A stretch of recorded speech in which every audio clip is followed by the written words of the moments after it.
everyone, it's me, Alyssa. I also go by Lyss or Alsira, whichever's okay. If you're new here, welcome. If you're a subscriber or a lurker, welcome back.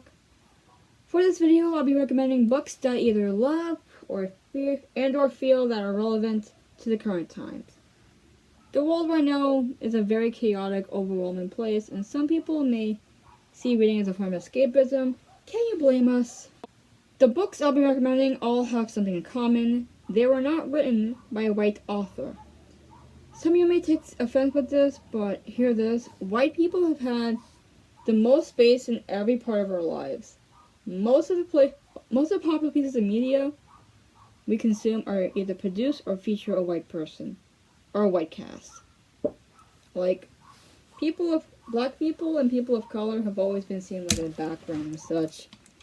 And whenever they do get a little spotlight, it's tailored in a way that we have to accept them the way they are. So let's give the rest of us a place on the stage.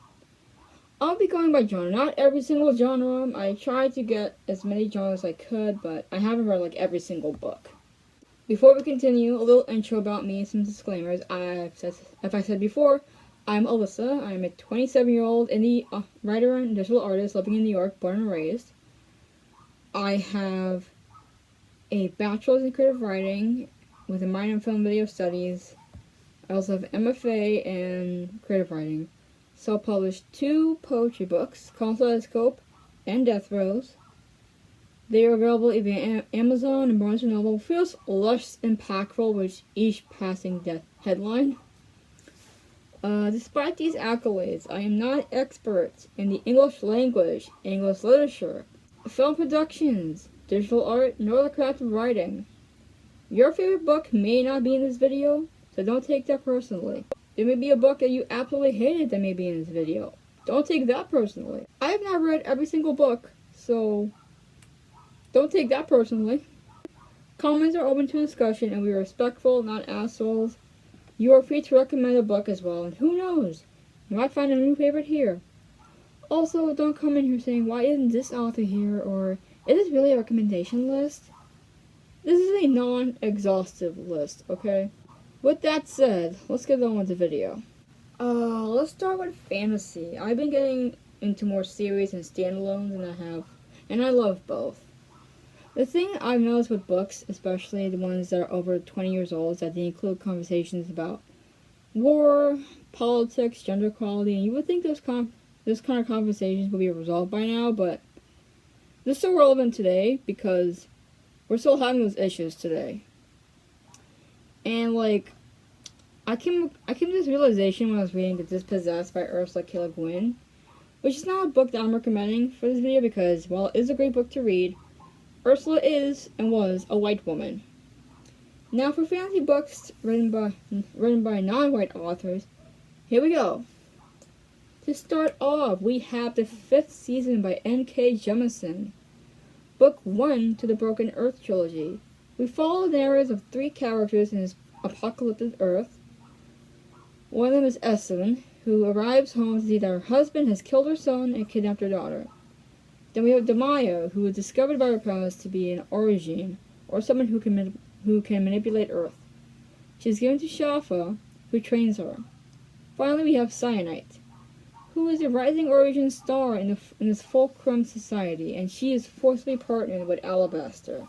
They must conceive a child while they travel, and they don't like each other, but when has that stopped people?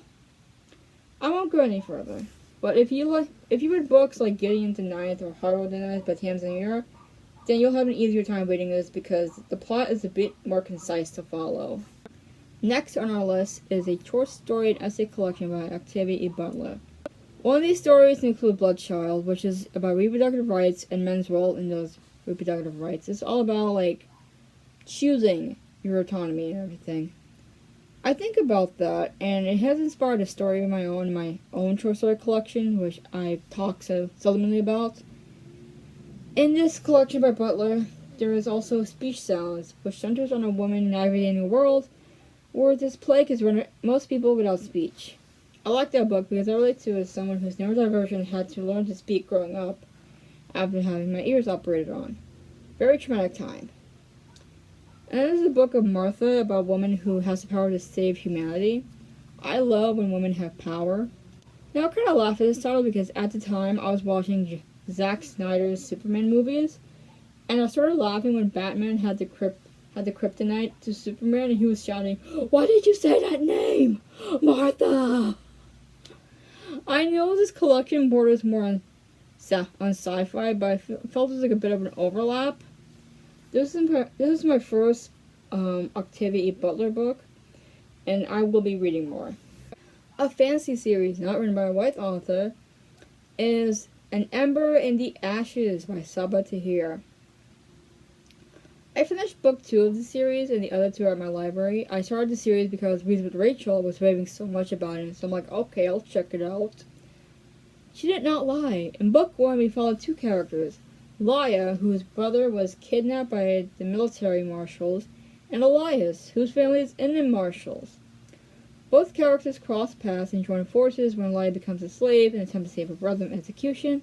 Elias is stuck between betraying his country and family and doing what's right. Speaking of another fantasy not written by one author, we have the Legendborn cycle by Tracy Deonn. The pacing of this book is very, very fast, like light speed. You don't get a break unless you close the book. I just finished Oakbound, and while I love the series, I do have my criticisms, but that's not what this is about. So book 1, Legendborn, starts with Bree Matthews grieving the death of her mother, and starting college courses as a 16-year-old at UNC, that's University of North Carolina, Chapel Hill. There she discovers a secret society based on Arthurian legend. This series explores racism, generational trauma, misogyny, and some good old kicking racists in the ass. We also have a love triangle going on, at least until book 3. I'll let you guys read it on your own. What I like about the series is it serves not only as a way for the author Tracy to process her own grief, but also as a way for others to do so as well. Plus, we are giving underrepresented voices a platform to speak on, as well as giving a voice to issues that some people don't like to talk about. It's like, oh, that doesn't happen, it's in the past. It's still happening. Pat by Akwaeke Emezi is a good read, no pun intended. Also, if I mispronounce any names, forgive me. We have artwork coming to life, and a monster appears in Lucille, a town where monsters do not exist. This story is very creative in the way that the monster was not a physical being, but also a manifestation and a metaphor of childhood trauma. It really comes to life when you read the names of the characters, like our protagonist Jam, her best friend Redemption, and the monster Pet, who is here to hunt a monster that lives in Redemption's house. I will warn you, this story talks about child sex abuse. As with all these books, I implore you to read the trigger warnings before reading. I know a lot of people don't like to read trigger warnings.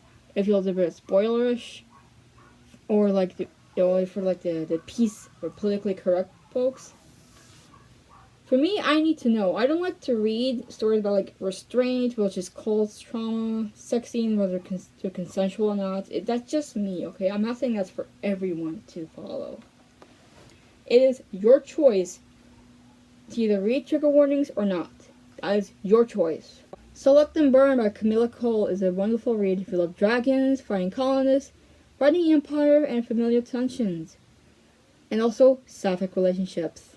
We are in alternative version of Jamaica, but Jamaicans have defeated the colonists, the dragon-riding Langley Empire, and now Jamaicans are coexisting with those colonists as best as they can. Our protagonist Farron is an OP character, or overpowered character, fueled by the gods, until his sister becomes bound to a dragon, and not even the gods can help Farron. This reminds me of events of Legendborn, though the series isn't finished yet, and I haven't finished this duology, the So Let Them Burn duology. This is a great book for those who love dynamic relationships, sapphics, and the show Arcane. Horror. One of my favorite genres, yet is so often overlooked by other genres. Horror is an interesting genre because it processes trauma in a more visceral and yet comforting sense. I have childhood trauma, and so every now and then I get flashbacks. I do want to read more horror this year, and I have a lot on my TBR. Sisters of the Lost Nation by Nick Medina follows a girl named Anna who looks for her missing sister. Anna is an Indigenous American, so this search is a lot harder because a lot of Indigenous women and children go missing due to the mainstream media not really caring about them. Same thing with black women and girls and even other ethnicities. It's something called the missing white woman syndrome, which is when mainstream media will report on a missing white woman and she'll be on that screen 24/7 for months on end. Gabby Petito is a very big example of this, because when they were looking for her, they found like 7 or 8 other bodies that were linked to missing persons cases. So if it takes a white woman to go missing, think how, think about that impact, and like how apathetic the general public can be. Sherry Papini and Jennifer Wilbanks, otherwise known as the Wonder Bride, they have misused the public attention for their own greed. Sherry Papini, if you recall, she disappeared for 3 weeks and was found and claimed that she was kidnapped by 2 Hispanic women. And it turns out she was with an old boyfriend of hers, and her husband was like, what the hell? Like, yes, she was married, and she was hanging out with an old boyfriend of hers. Jennifer Wilbanks, she, I believe she was known as the Runaway Bride. She, ran away from her wedding to avoid being married. What I liked about Sisters of Lost Nation was how it used folk horror as both a warning and a guide for our protagonist Anna, kind of which was used a bit more. What I would have liked was Anna being more vigilante, actually getting out of her town and looking for her sister. This just feels like a very tame, very grounded, down to earth. I would have liked a little more, Anna getting a little crazy sometimes, because her sister is missing. Another horror written by a non-white author who is also Indigenous is The Buffalo Hunter Hunter by Stephen Graham Jones. This story is about revenge, avenging your ancestors, and the horrors of colonization. We have a transcriber named Etsy, and I liked her narration more. She was a bit more, relatable. And she's transcribing this journal written by a Lutheran pastor, and it was found in the walls of a church, I think. And the journal talks about this Blackfoot vampire who seeks revenge on the colonists who murdered the tribe on his land. I have the Alcrate version, which really does this book justice. It was a bit slow in my opinion. The pacing was kind of off in some places, and so I didn't like it that too much. I did the horrifying aspects of it. A vampire seeking revenge. It was a bit, this is the first time I've read a, Stephen Graham Jones book, and I'm not holding it as a sole representative. Same thing for Nick Medina and the other books I've read. The pipe's done on that one. She is a Haunting by Trang Tran. If I mispronounced that name, I apologize. It is a haunting read indeed.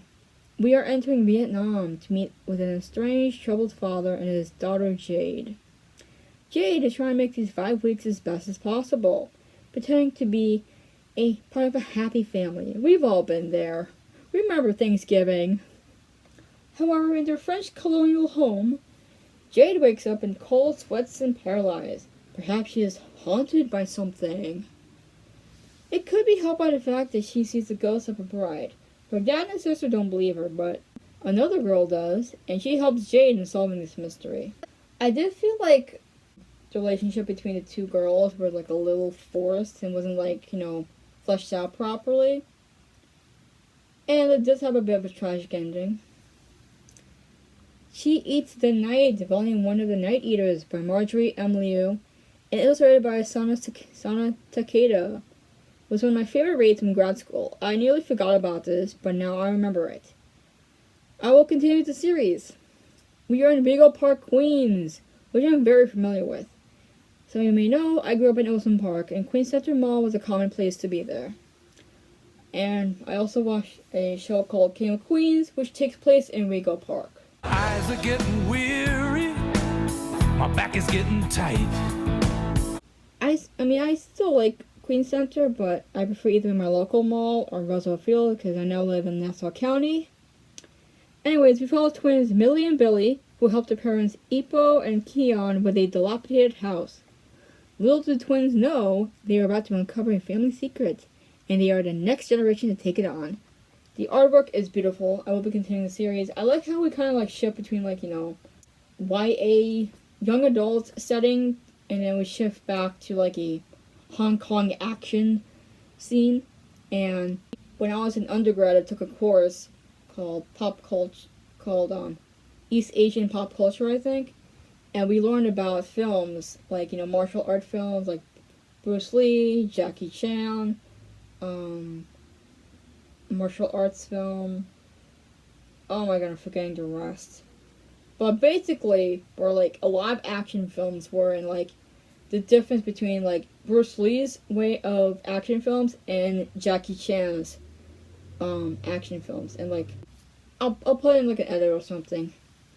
Mexican Gothic by Silva Moreno-Garcia is a favorite of mine. I often think about this. We have a Mexican socialite, Naomi, who, upon an urgent letter from her cousin, heads over to her house to find out what's really going on. She not only deals with a racist, stuck-up husband of a cousin, but we also have an old-ass patriarch and a slow-burn romance with the child mouse of a son, the brother of the husband. Additionally, we have mushrooms that haunt the estate, and Naomi's cousin doesn't seem to recall sending that letter. But slowly but surely, both Naomi and her cousin descend to a state of madness. There's also a section about incest. Before we leave the horror section, may I suggest the cult following of Bunny by Mona Awad. We love Bunny. We follow Samantha, who is starting her MFA program at a New England university, and she ends up being recruited by this clique of girls known as the Bunnies. They refer to each other as Bunny, which is definitely not creepy. Samantha too discovers just how deep this cult is, writing group is, and uncovers a few secrets of her own. I can't say too much without spoiling it. You gotta read it for yourself, if you dare. I have yet to read the sequel, We Love You, Bunny. Poetry. A genre I've published in and reading more of. We love wordplay and mixing meanings. This is kind of weird because though I've read a good amount of poetry, I don't have much poetry collections written by non-white authors.